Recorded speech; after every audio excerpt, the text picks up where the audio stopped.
Dear student, मैं कुमार पांडे अपने live class में आपका स्वागत करते हैं, अभिनंदन करते हैं और उम्मीद करते हैं आप अच्छे से होंगे। और निश्चित रूप से जो भी मैं बताना चाहता हूँ, पढ़ाना चाहता हूँ, आप तक जरूर पहुँचेगा। तो आज के वीडियो में जो चर्चा होगी वह यह है कि अनुबंधित अनुक्रिया को प्रभावित करने वाले कारक कौन कौन से हैं। क्योंकि इससे पहले वाली क्लास में जो चर्चा हुई थी, जैसा कि पावलोव का जो प्रयोग था वो किसी पर था, कुत्ते पर था। भैया पावलोव कहाँ के रहने वाले थे? रूस के रहने वाले। पावलोव ने क्या अध्ययन करने का प्रयास किया था? पावलोव ने अनुकूलित अनुक्रिया पर अध्ययन करने का प्रयास किया था कि क्या स्वाभाविक और अस्वाभाविक दोनों उद्दीपकों के समय स्वाभाविक अनुक्रिया ही होती है। यही अध्ययन करने के लिए पावलोव ने किसको चुना? कुत्ते को चुना। और जो कुत्ते को चुना था तो उसके सामने जो उद्दीपन प्रस्तुत किया गया और उसकी जो अनुक्रिया हुई, उसके बीच जो चीजें संबद्ध हुई, जो चीजें जुड़ी, वो उसे क्या कहा गया? अनुबंधन कहा गया। और अनुक्रिया तो उसे अनुबंधन कहा गया। तो इन अनुबंधन को या अनुक्रिया को प्रभावित करने वाले कौन कौन से कारक हैं, आज उन कारकों के बारे में आपके समक्ष चर्चा की जाएंगी। अगर आप देखेंगे तो बहुत सारे कारक ऐसे हैं जो क्या करते हैं? अनुबंधित अनुक्रिया या जो भी अध्ययन को क्या करते हैं? प्रभावित करते ही करते हैं। उन तत्वों के बारे में आज हम क्या करेंगे? अध्ययन करेंगे। उन कारकों, उन फैक्टरों को जानेंगे जो क्या करता है? अनुबंधित अनुक्रिया को क्या करता है? प्रभावित करता है। तो उसमें सबसे पहले पर जैसे आपका आता है, क्या आता है? अभ्यास आता है। क्या आता है? अभ्यास आता है पहले नंबर पर। दूसरे नंबर पर आपका आता है क्या? समय आता है। क्या आता है? समय आता है। तीसरे नंबर पर अगर आप देखेंगे तो क्या आता है? अवरोध आता है। क्या आता है? अवरोध आता है। और चौथे नंबर पर आपका क्या आता है? प्रेरणा आती है। पांचवें नंबर पर आपका क्या आता है भाई? पांचवें नंबर पर आपकी बुद्धि आती है। ये सारे क्या हैं? कहीं ना कहीं से अनुबंधन को क्या करते हैं? प्रभावित करते हैं या फिर अधिगम को क्या करते हैं? प्रभावित करते हैं। छठवें नंबर पर आपका क्या आता है? बुद्धि के बाद क्या आता है आपका? आयु आती है। आयु, ठीक। फिर उसके बाद सातवें नंबर पर आपका क्या आता है? स्वास्थ्य आता है। स्वास्थ्य। और आठवें नंबर पर आपका क्या आता है? वातावरण आता है।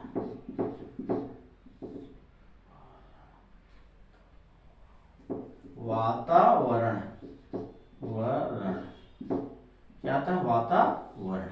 तो आप देखिए 8 फैक्टर आपके सामने लिखे जा रहे हैं। वैसे बहुत सारी किताबों पढ़ेंगे तो और ज्यादा भी मिल सकता है, कम भी मिल सकता है, लेकिन अपने हम इस वीडियो में आपको 8 फैक्टरों से अवगत कराते हैं जो क्या करता है? अधिगम या अनुबंधन को क्या करते हैं? प्रभावित करते हैं।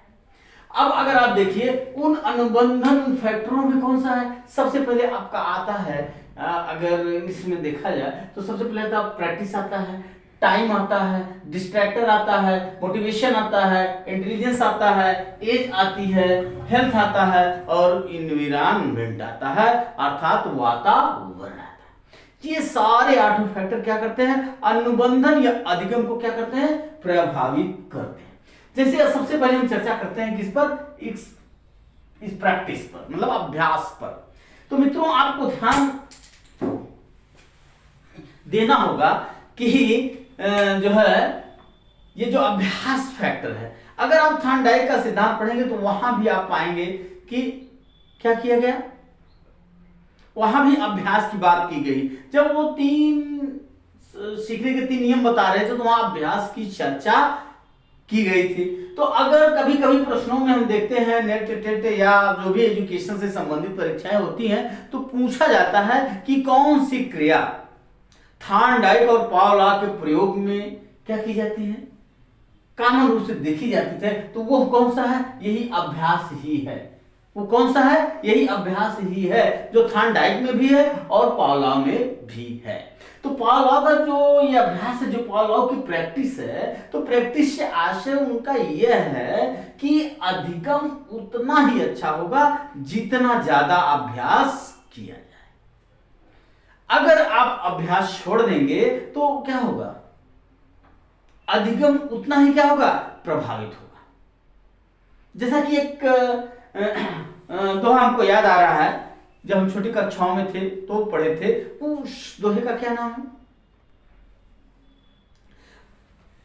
करत करत अभ्यास से जड़मत होई सुजान, और रस्सी आवत जाते पाथर परत निशान। तो अगर आप देखेंगे तो अभ्यास के माध्यम से क्या होता है? अधिगम ज्यादा अच्छा होता है, ज्यादा अस्थायी होता है, ज्यादा मजबूत होता है। मित्रों, अगर और जैसे कि मैंने कहा कि क्या होता है कि अभ्यास करते करते पाथर भी कट जाता, कठिन से कठिन चीजें व्यक्ति क्या करता है? अभ्यास के माध्यम से सीख लेता है। लंबे से लंबे सिलेबस को व्यक्ति क्या करता है? पढ़ते पढ़ते पूरे सिलेबस को पर अपना अधिकार रखने लगता है। एक दिन में या एक कक्षा पढ़ने से पूरे सिलेबस पे कोई व्यक्ति अधिकार नहीं रख पाता। अच्छा, अगर आप और आगे उदाहरण देना चाहेंगे तो अभ्यास का कितना महत्व है। अगर आप चले जाएंगे उधर जो है तो लैमार्क, डार्विन और ह्यूगो डेवरिज का सिद्धांत आप पढ़ेंगे तो वहां भी आप पाएंगे कि लैमार्क ने कहा कि जब झाड़ियां क्या थी? जब झाड़ियां छोटी थी तब जिराफ के गर्दन क्या थे? छोटे थे। और जब क्या हुआ? झाड़ियां बड़ी हो गई तो क्या हुआ? जिराफ के गर्दन क्या हो गए? लंबे हो गए। क्यों लंबे हो गए? क्योंकि उन्होंने क्या किया?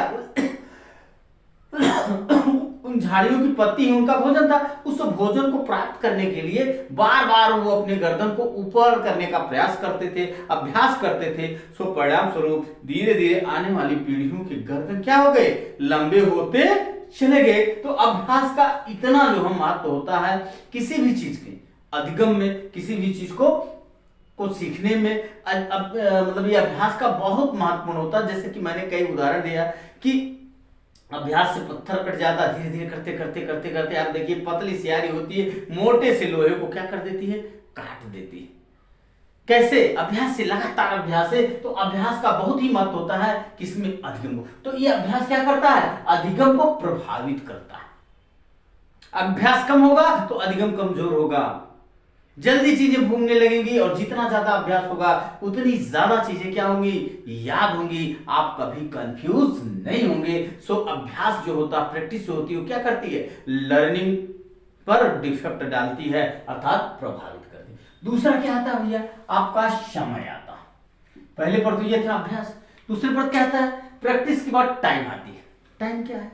समय। जैसा कि मैंने कहा कि ये जो अनुबंधन के तमाम प्रकारों की, 2-3 प्रकारों की चर्चा हुई थी कि विलंबित अनुबंधन या विलंब अनुबंधन, या फिर आपका आ गया ये समकालिक अनुबंधन, पृष्ठमुखी अनुबंधन।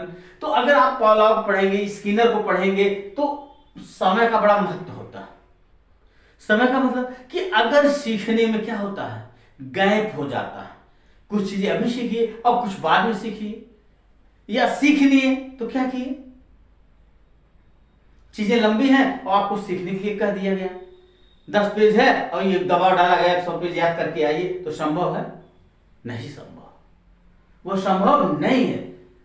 या अगर इस सिद्धांत के अनुसार आप देखें कि क्या किया जाए, जैसे कुत्ते को स्वाभाविक क्रिया का मतलब अस्वाभाविक को दीपक का स्वाभाविक अनुक्रिया से अनुबंधन कराना चाह रहे थे ना, लेकिन अगर आप देखिए कि यह निरंतर क्रिया न हुई होती, भोजन दिया जाता, लार आती, घंटी बजती, लार आती, भोजन, घंटी बजाई गई, भोजन दिया गया, लार आई, तो अगर यह क्रिया कई बार न की गई होती, या मतलब एक बार घंटी बजा दी जाए उसके बाद 1 घंटे बाद भोजन दिया जाए, तो निश्चित रूप से हमको नहीं लगता है कि अनुबंधन हो पाता। तो समय का इतना महत्व है। अगर आप देखें तो आजकल जो परीक्षाएं हो रही नेट वगैरह की, कैसे हो रही? ऑनलाइन मोड में। किसमें हो रही? ऑनलाइन मोड में परीक्षाएं संपन्न हो रही हैं। और उसमें एक पैराग्राफ दिया जाता है, एक क्या बल्कि 3 पैराग्राफ, 2 पेपर मिला करके 3 पैराग्राफ दिया जाता, 2 विषय वाले में रहता और एक जो जनरल पेपर उसमें रहता है। और वह पैराग्राफ यदि बड़ा हो जाए, क्वेश्चन के साथ न दिया जाए, तो एक बार वहां आप पैराग्राफ पढ़ेंगे, फिर क्वेश्चन के पास आएंगे, निश्चित रूप से पढ़ी हुई चीजें क्या होंगी, विस्मृत होंगी, आपका ध्यान भंग होगा और आपका क्वेश्चन गलत होने की क्या होगी, ज्यादा संभावना होगी। तो वहां क्या कौन सा फैक्टर काम कर रहा है, समय का फैक्टर। अगर वहीं दोनों सामने रहता है तो थोड़ा सा उस क्वेश्चन को करने में क्या होती थी, आसानी होती थी। और जब ऑफलाइन होता था तो आदमी पैराग्राफ को पढ़ता था, थोड़ा सा टिक मार लेता था, जहां उसको इंपॉर्टेंट लगता था फिर प्रश्न पढ़ता था, तो आसानी से पैराग्राफ के जो प्रश्न होते थे लगभग सही हो जाते थे। लेकिन आज ऑनलाइन में क्या हो रही है, दिक्कत हो रही है, क्योंकि वो समय का क्या हो रहा है, दिक्कत हो रहा है। एक बार वहां पढ़ रहा फिर यहाँ आ रहा है, तो उतना जो बीच का गैप हो जा रहा है, उससे क्या हो रहा है, अधिगम प्रभावित हो रहा है, अनुबंधन क्या हो रहा है, प्रभावित हो रहा है। और उस पैराग्राफ के माध्यम से आपकी समझ स्तर को ही देखा जाता है, बोध स्तर को ही जो देखा जाता है। तो ये जो समय है ये भी क्या करता है, प्रभावित करता है। जैसे कि मैंने कहा कि अगर मान लीजिए घंटी बजाई जाए, ये प्रक्रिया हम दूसरे स्टेप पे आए, जो भी मैं बता रहा था कि CS और US साथ साथ दिया गया। अब अगर US दिया जाएगा तो लाड़ तो आएगी, लेकिन अगर CS को क्या कर दिया जाए, 2 घंटे बाद बजाया जाए, तो अनुबंधन होने में क्या लगेगा, समय लगेगा। अर्थात समय के आधार पर अधिगम कमजोर भी हो सकता है, अनुक्रिया कमजोर भी हो सकती है और अधिगम नहीं भी हो सकता है। अर्थात अधिगम करने के लिए क्या आवश्यक है, समय का मैनेजमेंट बहुत जरूरी है। समय क्या करता है, प्रभावित करता है, किसको, अधिगम को, अनुबंधन को समय क्या करता है, हमेशा प्रभावित करता है, अधिगम और अनुबंधन को। तीसरे नंबर पर आता है क्या, अवरोध, डिस्ट्रैक्टर। ये क्या है, अवरोध क्या हो सकता है, अवरोध 2 प्रकार का होता है, एक बाहरी अवरोध हो सकता है और एक आंतरिक अवरोध हो सकता है। जब अधिगम कार्य चल रहा हो तो एक बाहरी अवरोध हो सकता है और एक आंतरिक अवरोध हो सकता है। जैसे पहले का यह कॉन्सेप्ट हुआ करता था, जो गुरुकुल स्थापित होते थे, कहां स्थापित होते, सुदूर, मतलब बस्ती से सुदूर होते थे, जहां मानव निवास होता था, जहां कोलाहल वगैरह होता, उससे बहुत दूर गुरुकुल की स्थापना की जाती थी ताकि कक्षाओं में शांति बनी रहे। और अब क्या है, डेवलपमेंट के नाम पर, विकास के नाम पर जब विद्यालयों की स्थापना की जा रही है तो उतना जगह नहीं, स्पेस नहीं है, तो अगर वहां विद्यालय स्थापित किया जा रहा है तो उसके बगल से रोड निकल रही है, तमाम दुकानें खुल जा रही हैं। जब रोड निकल रही है बड़ी बड़ी गाड़ियां आ रही हैं। मान लीजिए आपका कक्ष कहाँ है, रोड के बगल साइड में है और आप पढ़ा रहे हैं और बहुत जोर से ट्रक जा रही है, तो वो आवाज करेगी तो क्या होगी, वह बाहरी रुकावट के रूप में प्रस्तुत होगी उस समय कक्षा में जो अधिगम चल रहा है। तो अब वह क्या है, बाहरी रुकावट, एक अवरोध है। आंतरिक है, आप कक्षा में पढ़ा रहे हो, और कक्षा में पढ़ाते समय किसी अन्य प्रकार की, मान लीजिए कमरे में थोड़ा सा अंधेरा टाइप का है और लाइन कट जा रही है, या गर्मी का महीना पंखा बंद हो जा रहा है, तो क्या हो रहा है, लोग अपना पसीना पोंछने लगे, इतनी गर्मी पड़ रही है और लोग पसीना पोंछने लगे, अध्यापक भी, विद्यार्थी भी, तो क्या होगा, अधिगम प्रभावित हुआ कि नहीं। तो वो जो कक्षा के अंदर हो रहा है वो क्या है, आंतरिक अवरोध है। या यूं आप देख लें, अगर किसी बालक में सीखने की इच्छा नहीं है और आप बार बार पढ़ाने का प्रयास कर रहे हैं या सिखाने का प्रयास कर रहे हैं, तो वह अच्छी तरह से नहीं सीख सकता। इसे भी आंतरिक अवरोधक के रूप में हम देख सकते हैं। तो जो ये अवरोध है, जो ये अवरोधक है, चाहे आंतरिक हो या फिर क्या हो, बाह्य हो, ये क्या करते हैं, अधिगम को प्रभावित करते हैं। तो आपके 3 फैक्टर्स हो गए, 3 कारक हो गए, एक प्रैक्टिस हो गई, दूसरा क्या हो गया आपका, टाइम हो गया, तीसरा क्या हो, डिस्ट्रैक्टर हो गया, मतलब अवरोध हो गया, जो क्या करता है, भ्रमित करता है, अधिगम के माहौल को क्या करता है, बिगाड़ता है, डिस्टर्ब करता है। तो ये आपका 3 चीजें होंगी। चौथे नंबर पर आपका आता है मतलब प्रेरणा, जिसे आप अभिप्रेरणा भी कहते हैं, मोटिवेशन। तो मोटिवेशन भी क्या करता है, अधिगम को प्रभावित करता है, क्योंकि बिना मोटिवेशन के कोई अधिगम संभव नहीं है। अगर है भी तो निश्चित रूप से वो क्या होगा, कमजोर होगा। जैसा कि मनोवैज्ञानिक स्किनर बोलते हैं कि अधिगम क्या है, सीखने का राष्ट्रीय राजमार्ग। अधिगम मतलब मोटिवेशन सीखने का राष्ट्रीय राजमार्ग। अधिगम के लिए मोटिवेशन क्या है? राष्ट्रीय राजमार्ग। अर्थात अधिगम के लिए प्रेरणा अधिगम के लिए राष्ट्रीय राजमार्ग है। तो इस तरह से अगर वह राष्ट्रीय मतलब सीखने के लिए अगर प्रेरणा राष्ट्रीय राजमार्ग है तो क्या हुआ? इसका मतलब प्रेरणा क्या है? प्रभावित करता है किसको? अधिगम को। अर्थात मोटिवेशन अधिगम को क्या करता है? प्रभावित करता है। जैसे अगर आप दृष्टांत देखें, उदाहरण देखें तो स्पष्ट है कि जो बच्चा पढ़ना नहीं चाहता, जो बच्चा जिज्ञासु नहीं होता, जो बच्चा मोटिवेट नहीं होता, वह सही से अधिगम नहीं कर पाता, चीजों को सीखता नहीं है, उसका पढ़ने में मन नहीं लगता, इधर उधर करने लगता है और वह सही से सीख नहीं पाता है और बाद में ये कहता है कि हम क्या हैं, इतना पढ़ने लेकिन फिर भी कुछ नहीं होगा। तो निश्चित रूप से कहीं ना कहीं क्या होती है? प्रेरणा क्या करती है? प्रभावित करते किसको? अधिगम को। अब जैसे प्रेरणा कितने प्रकार की होती है? एक आंतरिक प्रेरणा होती है, एक बाह्य प्रेरणा होती है। तो आंतरिक जो होती है मतलब जो इंटरनल होती है उसमें क्या आता है? आंतरिक प्रेरणा क्या है? आंतरिक प्रेरणा जो व्यक्ति जन्मजात लेके होता, जो क्या आता है? जन्मजात चीजें उसके साथ होती है, उसे हम आंतरिक प्रेरणा कहते हैं, मतलब इंटरनल मोटिवेशन कहते हैं। जैसे जो भी मूल प्रवृत्तियां हैं, भूख, प्यास, काम, क्रोध इत्यादि क्या है? आंतरिक प्रेरणाएं, अभिप्राय हैं और जिनसे प्रेरित होकर व्यक्ति क्या करता है? कार्य करता है। कोई व्यक्ति अगर भूखा है, भूख क्या है? ये आंतरिक अभिप्रेरणा है। और अगर आपको भूख है तो आप क्या करेंगे? कार्य करेंगे। और कार्य करेंगे तो क्या होगी? इसी को हम आंतरिक प्रेरणा करेंगे। और बाह्य प्रेरणा क्या है? बाह्य प्रेरणा में जब व्यक्ति क्या करता है? किसी प्रतिष्ठित पद या किसी प्रतिष्ठित स्तर को प्राप्त करना चाहता है और किसी मोटिवेशन, जैसे किसी के पिताजी किसी बच्चे से कह दें कि हम आपको मोटरसाइकिल देंगे यद्यपि आप हाई स्कूल में अच्छा नंबर लाते हैं। तो इस चीज से प्रभावित होकर अगर कोई बच्चा क्या कर रहा है? अच्छा मेहनत कर रहा है और अच्छा अंक लाता है तो उसे क्या कहेंगे? वाह, एक्सटर्नल मोटिवेशन उसे कहा जाता है। तो प्रेरणा भी क्या करती है? प्रभावित करती है किसको? अधिगम को। फिर उसके बाद तीसरे नंबर पर क्या आता है? 5वें नंबर पर आपका बुद्धि, इंटेलिजेंस। तो इंटेलिजेंस क्या है? बुद्धि क्या है? बुद्धि एक अमूर्त कॉन्सेप्ट संप्रत है और बुद्धि क्या करती है? अधिगम को प्रभावित करती है। जैसा कि अगर आप देखें तो जब टर्मन स्टर्न सब आए विनय वगैरह तो बुद्धि परीक्षण किए, बुद्धि परीक्षण किए तो बुद्धि परीक्षण के आधार पर क्या किया गया? बुद्धि का वर्गीकरण किया गया। बुद्धि के सिद्धांत तो आए, बुद्धि का वर्गीकरण किया गया। तो उसमें कुछ मंदगति के बालक मिले उनको, कुछ औसत, कुछ तीव्र गति के। तो ये जो बालकों के क्या रहे? प्रकार रहे। उस आधार पर आप देखें कि जो मंद बुद्धि का बालक है उसका अधिगम स्तर क्या होगा? कम होगा।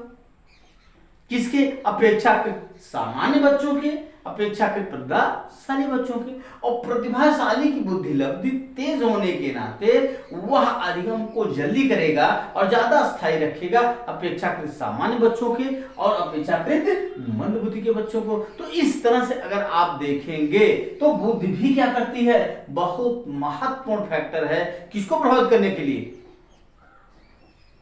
अधिगम को या अनुबंधन को प्रभावित करने का महत्वपूर्ण फैक्टर है कौन? इंटेलिजेंस। उसके बाद फिर आपका आता है आय। आय क्या है? Age factor. एज भी क्या करता है? सीखने को प्रभावित करता है। अगर ये सीखने को प्रभावित न करता तो ये इसको कई भागों में न बांटा जाता।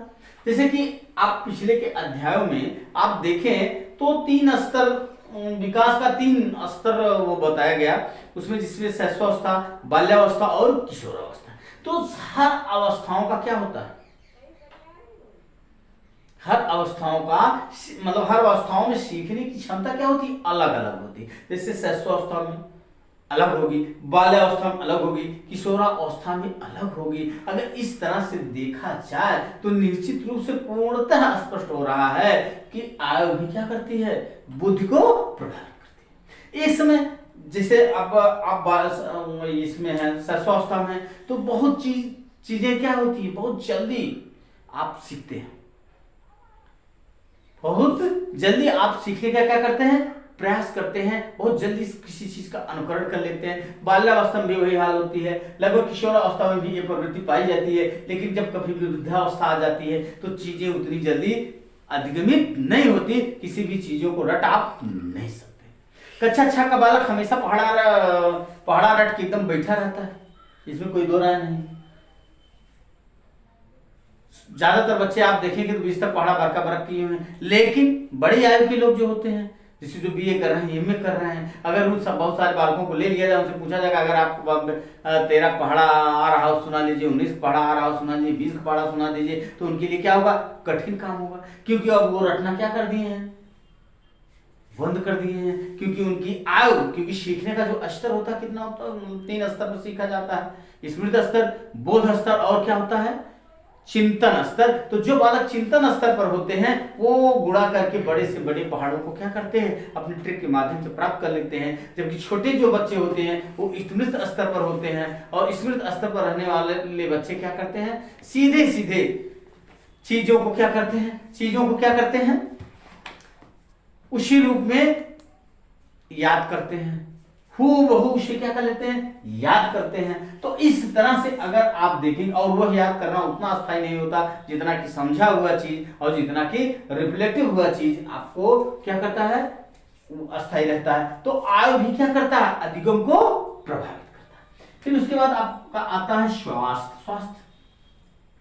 जैसा कि अगर आप देखेंगे कि एक महान मनोवैज्ञानिक, राजनीतिज्ञ, इतिहासकार, जो भी कहा जाए, शिक्षा शास्त्री, तो आप अरस्तु का नाम सुने ही होंगे। तो अरस्तु यह कहता है कि स्वस्थ शरीर में स्वस्थ मस्तिष्क का क्या होता है, सृजन होता है, और जिस शरीर में मस्तिष्क ही नहीं होगा तो उसका अधिगम प्रभावित होगा कि नहीं होगा, पक्का होना ही होना, इसमें कोई दो राय नहीं। उसका अधिगम तो निश्चित रूप से क्या होगा, प्रभावित ही होगा।